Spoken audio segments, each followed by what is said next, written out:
नमस्कार. लेखणी शास्त्र न्यूजमध्ये आपण सर्वांचे स्वागत आहे. रायगड जिल्ह्यातील नागोठणेतील भव्य सभा म्हणजे विजयाची नांदी. मंत्री भरत गोगावले.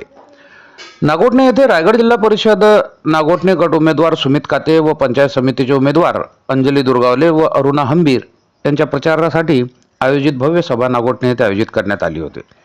सदर वेळेस आगामी निवडणुकीतील ही विजयाची नांदी असल्याचा ठाम विश्वास मंत्री भरत गोगावले यांनी व्यक्त केला.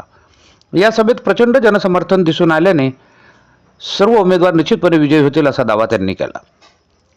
पत्रकारांशी बोलताना मंत्री गोगावले यांनी भाजप सेनेची युती होऊ शकली नाही यावर प्रतिक्रिया देताना असे सांगितले की त्यांची खरी इच्छा आमच्याकडे येण्याची नव्हतीच. त्यांना राष्ट्रवादी काँग्रेस NCP कडे जायचे होते, त्यामुळे कदाचित त्यांनी आमच्याशी युती केली नसावी.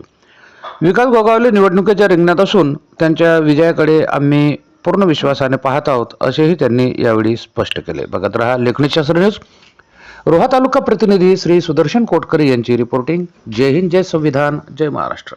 मात्र कुठल्या जागेवरती आपली युतीची फिसकटलेली आहे ना, असं काही नाही आहे. त्यांची इच्छा नव्हती, त्यांना NCP कडे जायचं होतं, त्याच्यामुळे कदाचित त्यांनी आमच्याकडे केली नसेल.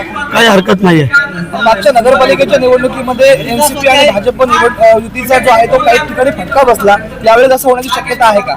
आम्हाला नाही फटका बसेल, आता फटका त्यांना बसेल. सर, अजितदादा पवार यांचे जे उपमुख्यमंत्री पद आहे त्यांच्या पत्नीला देण्यासाठी घाई झाली असं विरोधक म्हणतात. नाही, ठीक आहे, आता ते त्यांचा पर्सनल मामला असेल का, त्यात आम्ही बोलू इच्छितो नाहीये.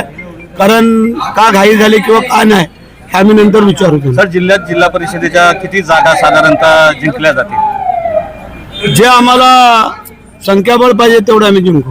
सर, तुमच्या मतदारसंघामध्ये दासगाव मधल्या गावाने रोहयो गाव आहे, त्यांनी आता पूर्णपणे अजितदादा पवारांच्या गटामध्ये गावकीने प्रवेश केलेला आहे.